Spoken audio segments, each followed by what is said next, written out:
EV9 national news కు స్వాగతం. ముందుగా హెడ్లైన్స్. సెంట్రల్ విస్టా ప్రాజెక్టులో భాగంగా ఢిల్లీలో నిర్మించిన కర్తవ్య భవన్ ను ప్రధాని నరేంద్ర మోదీ బుధవారం ప్రారంభించారు. తెలంగాణ కాంగ్రెస్ పార్టీకి చిత్తశుద్ధి ఉంటే స్థానిక సంస్థల ఎన్నికలు నిర్వహించాలని భాజపా ఎంపీ డీకే అరుణ డిమాండ్ చేశారు.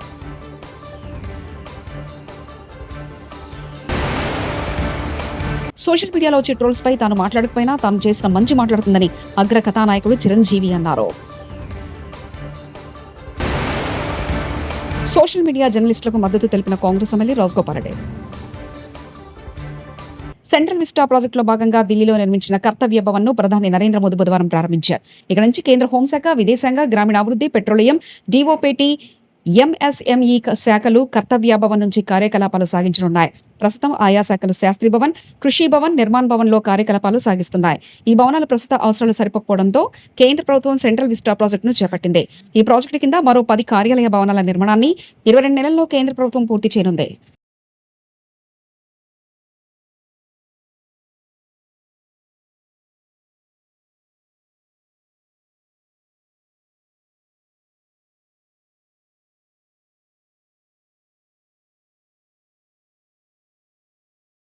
అయితే పార్టీ కోసం చేసినారు. ఈసారి ప్రతి ఒక్కరిని కూడా మర్చిపోకూడదు, డేటాబేస్ క్రియేట్ చేయండి అని చెప్తాను. ఈ డేటాబేస్ ఆధారంగానే రేపొద్దున ప్రతి ఒక్కరికి కూడా గుర్తింపు అనేది ఉంటుందనేది ఈ సందర్భంగా ఖచ్చితంగా తెలియజేస్తాను. ఇక్కడే కాదు, రాష్ట్ర వ్యాప్తంగా కూడా రాబోయే రోజుల్లో నెక్స్ట్ 1 వీక్లో నెక్స్ట్ వీక్ బహుశా ఒక యాప్ కూడా తయారు చేస్తా ఉన్నాం. దాంట్లో కూడా మీ సీనియర్ లాయర్లు అందరూ కూడా దాంట్లో యాప్లో కూడా ఇన్వాల్వ్ అవుతున్నారు. యాప్ తయారీ కార్యక్రమంలో రాష్ట్ర వ్యాప్తంగా వైఎస్ఆర్సీ కార్యకర్తకు ఎవరైనా ఎక్కడ అన్యాయం జరిగినా ఆ యాప్ డౌన్లోడ్ చేసుకుని తన పేరు, తనకు ఏమన్యాయం జరిగింది, తనకు ఎవరి వల్ల అన్యాయం జరిగింది, ఆ అధికారి హోదా ఏమిటి, నీకు జరిగిన అన్యాయం ఏమిటి, ఆటోమేటిక్లీ మన డిజిటల్ లైబ్రరీలోకి వచ్చేస్తుంది. ఇక్కడ వచ్చిన తర్వాత రేపొద్దున మనం అధికారంలోకి వచ్చిన తర్వాత వీళ్ళందరి మీద రేపొద్దున జగన్ 2లో ఎవడెవడైతే అన్యాయం చేసినాడు, ఎవడెవడైతే అధికారి తన అధికారాన్ని దుర్వినియోగం చేశాడు, ఎవడెవడైతే అన్యాయంగా మనుషులను చిత్రహింసలు పెట్టారు, వాళ్ళందరినీ కూడా రేపొద్దున చట్టం మీద నిలబడతాం. చట్టం తన పని తాను చేసుకొని పోతుంది. ఎందుకంటే ఈరోజు చూస్తూ ఉన్నాం ఇవన్నీ కూడా. ఈరోజు లాయర్లుగా మనం పోయి వాదించే కార్యక్రమం ఏదైతే మనం చేస్తూ ఉన్నాము అని అంటే, ఎవరి తరపున మనం వాదిస్తున్నాము అని అంటే నిజంగా దెబ్బతిన్న వాని తరపున వాదిస్తూ ఉన్నాం. ఆ దెబ్బ అనేది ఎంత తీవ్రంగా కనిపిస్తూ ఉంది అని అంటే, దొంగ కేసులు పెడతా ఉన్నారు, అందులో నుంచి దొంగ సాక్ష్యాలు పుడతా ఉన్నాయి. దొంగ సాక్ష్యాల ఆధారంగా మనుషులను తీసుకొని పోయి జైల్లో పెడతా ఉన్నారు. జైల్లో నుంచి ఆ మనిషి బయటకు వచ్చేసరికి ఆ కేసు అయిపోయేసరికి మరో కేసు. నిజంగా ఈ వ్యవస్థ లేకన్నది మార్పు అనేది రావాలా. అధికారం ఉంది కదా అని చెప్పి, యూనిఫామ్ ఉంది కదా అని చెప్పి దుర్వినియోగం పరచడం అన్నది ఎంతటి బాధ కలిగిస్తుంది అటువైపున వ్యక్తికి కూడా అన్నది ఇటువైపున వ్యక్తికి కూడా అర్థం కావాలి. అర్థం కావడానికి అందుకనే లాయర్లు చేయించిన ఈ యాప్ని మనందరి సమక్షంలోనే నెక్స్ట్ వీక్ అది కూడా లాంచ్ చేసే కార్యక్రమం కూడా చేస్తాం. రాష్ట్ర వ్యాప్తంగా ఈ కార్యక్రమాలన్నీ చేసే ప్రతి విషయంలో కూడా మరొక్కసారి మళ్ళీ చెప్తా ఉన్నా, తెలంగాణ కాంగ్రెస్ పార్టీకి చిత్తశుద్ధి ఉంటే స్థానిక సంస్థల ఎన్నికలు నిర్వహించాలని భాజపా ఎంపీ డీకే అరుణ డిమాండ్ చేశారు. ఎన్నికల ముందు ప్రజలకు ఇచ్చిన హామీలను అమలు చేయలేక భాజపాను నిందిస్తుందన్నారు. తెలంగాణలో కాంగ్రెస్ పార్టీ ప్రజల విశ్వాసాన్ని కోల్పోయిందని, అందుకే బీసీ రిజర్వేషన్ల పేరుతో మరోసారి డ్రామాలు చేస్తుందన్నారు. స్థానిక సంస్థల ఎన్నికల్లో కాంగ్రెస్ కు ఓటమి భయం పట్టుకుందని, అందుకే భాజపాపై బురదలే ప్రయత్నం చేస్తుందంటూ ఆగ్రహం వ్యక్తం చేశారు. ఈ రోజు గ్రామ పంచాయతీలకు ఎన్నికలు లేక ఈ పార్టీ అధికారంలోకి వచ్చిన నాటి నుంచి ఇప్పటికి కూడా ఎన్నికలు జరపలేనటువంటి పరిస్థితిలో ఇవాళ ఉన్నది. గ్రామ పంచాయతీలకు నిధులు రాక గ్రామ పంచాయతీల అభివృద్ధి పనులు నిలిచిపోయేటటువంటి పరిస్థితిలో తెలంగాణలో ఏర్పడింది. సో ఇది కేవలం బీసీల యొక్క ఓట్లను రాలగొట్టడానికి బీసీ మాట, బీసీ పదం వీళ్ళు మాట్లాడుతున్నారు కానీ వీళ్లకు బీసీలకు రిజర్వేషన్ ఇచ్చేదాని పట్ల చిత్తశుద్ధి లేదు. గతంలో ఎప్పటి నుంచో వీళ్ళకు బీసీలకు వ్యతిరేకమే. కేవలం ఓటు బ్యాంక్ రాజకీయాలు చేయడంలో తప్పితే బీసీలకు ఏనాడు కూడా కాంగ్రెస్ పార్టీ అండగా నిలిచింది లేదు. ఇవాళ ఢిల్లీలో వచ్చి ధర్నాలు చేస్తాం, అది చేస్తాం, ఇదేదో భారతీయ జనతా పార్టీ మీద నెపం నెట్టని ఇంకా డ్రామా చేస్తే తెలంగాణ ప్రజలు గాని, తెలంగాణ బీసీలు గాని అమాయకులు ఎవరు లేరు. ఇక్కడ కేవలం ప్రజలని మోసం చేయడమే లక్ష్యంగా పెట్టుకున్నది ఇలా కాంగ్రెస్ పార్టీ. అవగాహన రాహిత్యం ఒక పక్క, కేవలం ఇవాళ తెలంగాణ రాష్ట్రంలో 6 హామీలని అధికారంలోకి వచ్చి ఆ 6 హామీలని నెరవేర్చకుండా ప్రజలను మోసం చేసి మళ్ళీ ఇప్పుడు బీసీ రిజర్వేషన్లని మళ్ళోసారి మోసం చేయడానికి ప్రయత్నిస్తా ఉంది. స్థానిక సంస్థల్లో గెలుపు మీద నమ్మకం లేక ప్రజల విశ్వాసాన్ని కోల్పోయినటువంటి కాంగ్రెస్ పార్టీ ఇవాళ భారతీయ జనతా పార్టీ మీద ఇదేదో రిజర్వేషన్లు వాళ్ళు చేయదలుచుకున్నట్టు, భారతీయ జనతా పార్టీ అడ్డుకుంటున్నట్టు ఈ డ్రామాలన్నీ కట్టిపెట్టి మీరు ఎంబడే ఎన్నికలు జరపండి, ఎంబడే మీరు ఇచ్చిన మాటను నిలబెట్టుకోండి. అంతేగాని భారతీయ జనతా పార్టీ మీద నెపం నెట్టడం గాని తప్పించుకున్నటువంటి ప్రయత్నం చేస్తే తెలంగాణ బీసీలంతా కూడా మీరు చేసినటువంటి ఈ యొక్క ద్రోహం ఏదైతే ఉందో, ఏదైతే మోసం ఏదైతే ఉందో ప్రతి ఒక్క బీసీ కూడా గమనిస్తామని తెలియజేస్తాను. మీకు చిత్తశుద్ధి ఉంటే ఎంబడే ఎన్నికలు, స్థానిక సంస్థలకు ఎన్నికలు పెట్టండి. మీరు ఇచ్చిన మాట ప్రకారం 42% రిజర్వేషన్ బీసీలకు ఇవ్వండి.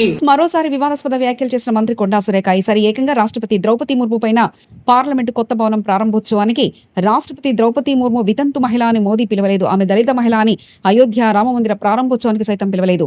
బీజేపీ నాయకులకు నరరాల్లో కులపిచ్చి పాతుకుపోయిందంటూ మంత్రి సురేఖ సంచలన వ్యాఖ్యలు చేశారు. ఈ రోజు మన ప్రెసిడెంట్ గారు ఒక ఎస్సీ మహిళ, మరి ఆమెను కనీసం పార్లమెంటు కొత్త భవనం ఓపెనింగ్ చేసేటప్పుడు కూడా మోడీ ఆమెను పిలవలేదు.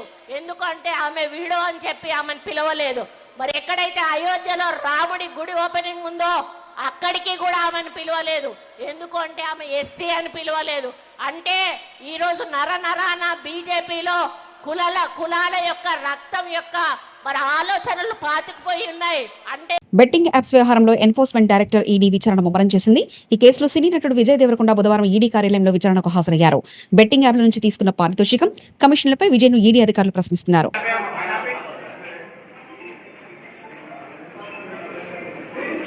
సోషల్ మీడియా జర్నలిస్టులకు మద్దతు తెలిపిన Congress MLA Rajagopal Reddy Revanth Reddy digital media, social media జర్నల్పై చేసిన వ్యాఖ్యలపై మండిపడ్డారు. కోమటిరెడ్డి రాజగోపాల్ రెడ్డి ఒక ముఖ్యమంత్రి హోదాలో ఉన్న Revanth Reddy digital media, social media జర్నలిస్టులను అవమానిస్తూ మాట్లాడడం సిగ్గుచేటు. కాంగ్రెస్ ప్రభుత్వం అధికారంలోకి రావడానికి డిజిటల్ మీడియా, సోషల్ మీడియా జర్నలిస్టుల పాత్ర ఎంతో ఉందని తెలిపారు. డిజిటల్ మీడియా, సోషల్ మీడియా జర్నలిస్టులు ఎవరైనా అవమానిస్తూ మాట్లాడితే నేను నిర్భయంగా ఎదురు తిరుగుతా అంటూ కాంగ్రెస్ ఎమ్మెల్యే కోమటిరెడ్డి రాజగోపాల్ రెడ్డి అన్నారు. కాబట్టి ఒక బలమైన నాయకత్వాన్ని గ్రామ స్థాయిలో కూడా మనం నిర్మాణం చేసుకోవాల్సిన బాధ్యత ఉంది. కాబట్టి ఇప్పటికైనా మనం పాలన సరైన రీతిలో అందించే విధంగా ముందుకు పోవాలని చెప్పి సూచిస్తుంది. ఒక ముఖ్యమంత్రి హోదాలో ఉన్న వ్యక్తి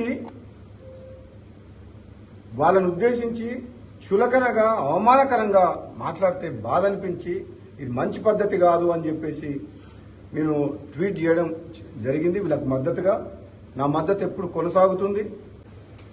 నేను ఏదైతే ట్వీట్ పెట్టినో వాళ్ళకు మద్దతుగా సమాజంలో ప్రజల పక్షాన పనిచేస్తున్న వాళ్లకు తెలంగాణ ఉద్యమ సమయంలో చేసిన వాళ్ళ కృషిని అభినందిస్తూ వాళ్ళకు బాసటగా నిలవాలని చెప్పి గత 2 రోజుల క్రితం ఒక ట్వీట్ చేయడం జరిగింది. డిజిటల్ మీడియా సోదరులందరినీ కూడా గౌరవించుకోవాలి తప్పితే అవమానించడము సబబు కాదు అని చెప్పేసి నా అభిప్రాయాన్ని నిస్సందేహంగా, నిర్మోహమాటంగా, నిర్భయంగా ట్వీట్ ద్వారా తెలియజేయడం జరిగింది. అందరం కలిసికట్టుగా డిజిటల్ మీడియా సోదరుల పాత్ర కూడా ఉంది దాంట్లో. అందరం కలిసి ఈరోజు ప్రభుత్వాన్ని ఏర్పాటు చేసుకున్నాం. ఇటువంటి తరుణంలో సోషల్ మీడియాలో వచ్చే ట్రోల్స్ పై తాను మాట్లాడకపోయినా తాను చేసిన మంచి మాట్లాడుతుందని అగ్ర కథానాయకుడు చిరంజీవి అన్నారు. ఫీనిక్స్ ఫౌండేషన్ భాగస్వామ్యంతో ఏర్పాటు చేసిన బ్లడ్ డొనేషన్ డ్రైవ్ కు చిరంజీవి, తేజ సజ్జా ముఖ్య అతిథులుగా హాజరయ్యారు. రక్తదానాన్ని గొప్పతనాన్ని వివరించారు. నేను కొన్ని రోజులుగా రాజకీయాలకు పూర్తిగా దూరంగా ఉంటున్నా. ఈ మధ్య ఓ నాయకుడు నన్ను ఆకారంగా మాటలన్నారు. ఆ తర్వాత ఆయన ఓ ప్రాంతానికి వెళ్తే అక్కడ ఓ మహిళ ఆయనకు ఎదురు తిరిగింది. ఒకప్పుడు చిరంజీవి బ్లడ్ బ్యాంక్ ద్వారా ఆమె బిడ్డ ప్రాణాలు నిలిచాయని, అందుకే నేనంటే ఆమె గౌరవం అని తెలిపింది. మనల్ని ఎవరైనా మాటలంటే మనం చేసిన మంచి సమాధానం చెప్తుంది. అందుకే నేను ఎప్పుడు దేనికి స్పందించినట్టు అంత అవసరం కూడా నాకు లేదంటూ చిరంజీవి వ్యాఖ్యానించారు. ఈ రోజున బ్లడ్ ఇవ్వడం అన్నది కేవలం వాళ్ళకి ఎల్లేని సంతృప్తి వస్తుంది, కానీ ఆ బ్లడ్ మూలంగా ఒక ప్రాణం కాపాడబడుతుంది. ఇది నేను ఎప్పటి నుంచో ఎన్నో ఏళ్లబట్టిగా నేను అనుభవిస్తున్నటువంటి గొప్ప ఫీలింగ్ ఇది. నాకు ఒక జర్నలిస్ట్ సోదరుడికి నేను ఆజన్మాంతరం రుణపడి ఉంటాను. నన్ను థాట్ ప్రవోక్ చేసి నన్ను ఇన్స్పైర్ చేసేటువంటి ఆ ఒక మ్యాగజైన్ సంబంధించిన ఒక జర్నలిస్ట్ రాసిన ఒక రైటప్ నాలో ఈ స్పృహ నాకు వచ్చేలాగా, నేను ఈ బ్లడ్ డొనేషన్ వైపు డ్రైవ్ అయ్యేలాగా ఆ ఆర్టికల్ నాకు ఎంతో దోహదపడింది. సో ఆ రాసిన మనిషి ఎవరో ఏమిటో నేను మళ్ళీ ఎప్పుడు కలలేదు, కానీ ప్రతిసారి అతను తలుచుకుంటూనే ఉంటాను. ఈ సందర్భం కూడా అతనికి నా హృదయపూర్వక ధన్యవాదాలు తెలియజేస్తాను. మా అందరికీ సేవ చేయాలని ఉంటుంది, కానీ ఎలా చేయాలో తెలియనటువంటి ఒక డోలాయమాన పరిస్థితితో లేదా తుయ్యకో ఉన్నప్పుడు మీలాంటి వాళ్ళు మాకు ఆ స్ఫూర్తినిచ్చి మాకు డ్రైవ్ చేస్తే కనుక నిజంగా అది పెద్ద మీరు సహాయం చేసినట్లు. అలాగా ఈ బ్లడ్ డొనేషన్ రక్తదానం అనేసరికి గబుక్కని స్ఫురించే పేరు చిరంజీవి అన్నారంటే కనుక భగవంతుడు నాకు ఇచ్చిన గొప్ప అవకాశం. ప్రతి ఒక్కరి మధ్యలో రక్తదానం అనేసరికి నా పేరు వాళ్ళ స్ఫురణకు రావడం, నేను గుర్తు రావడం అనేది నేను ఎన్నో జన్మలు చేసిన పుణ్య ఫలంగా నేను భావిస్తున్నాను. దానికి థ్యాంక్ యూ ప్రతి ఒక్కరికి. ఇక్కడ సరే ఎన్నెన్నో ఇన్సిడెంట్స్ వింటుంటాము, ఎన్నెన్నో ఆఖరి నిమిషంలో ప్రాణాలు ఎలా కాపాడబడ్డాయని వింటుంటాము. కానీ ఈ మధ్య నాకు మనసుకు అత్యంత దగ్గరగా ఒక ఇన్సిడెంట్ మీతో షేర్ చేసుకోవాలనిపిస్తుంది అనమాట. ఎవరో ఒక పొలిటీషియన్, సరే ఎవరికైనా సరే నేను చాలా సాఫ్ట్ టార్గెట్, ఎవరైనా ఏదో మాట అనేది ఏం పర్వాలేదు.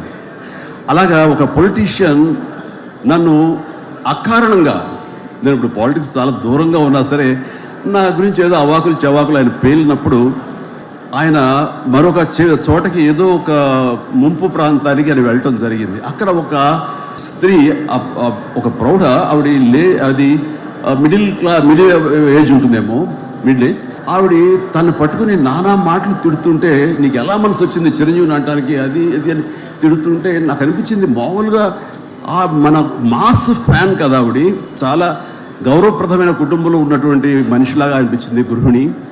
ఆవిడ ఎందుకు అంత ఇదిగా మాట్లాడుతుంది, ఆవిడెవరు, ఆవిడ చూస్తే మామూలుగా సినిమా ఫ్యాన్ లాగానో చిరంజీవికి వీరాభిమానంగానో కాదు, ఇంకేదో ఉందంటూ నాకు అనిపించి ఆవిడ గురించి తెలుసుకోవాలని మన జర్నలిస్ట్ సోదరు ఎవరినో పంపించి తెలుసుకోవాలంటే వాళ్ళు చేసినటువంటి ఇంటర్వ్యూలో విజువల్స్ నాకు చూపించారు. ఏంటమ్మా అంత ఇదిగా ఆయనకి వీరాభిమానం అంటే, ఈ అభిమానం సినిమాభిమానం కాదయ్యా, ఆయన వ్యక్తిత్వానికి అభిమానం అంటే. సెంట్రల్ విస్టా ప్రాజెక్టులో భాగంగా ఢిల్లీలో నిర్మించిన కర్తవ్య భవన్ను ప్రధాని నరేంద్ర మోదీ బుధవారం ప్రారంభించారు. తెలంగాణ కాంగ్రెస్ పార్టీకి చిత్తశుద్ధి ఉంటే స్థానిక సంస్థల ఎన్నికలు నిర్వహించాలని భాజపా ఎంపీ డీకే అరుణ డిమాండ్ చేశారు.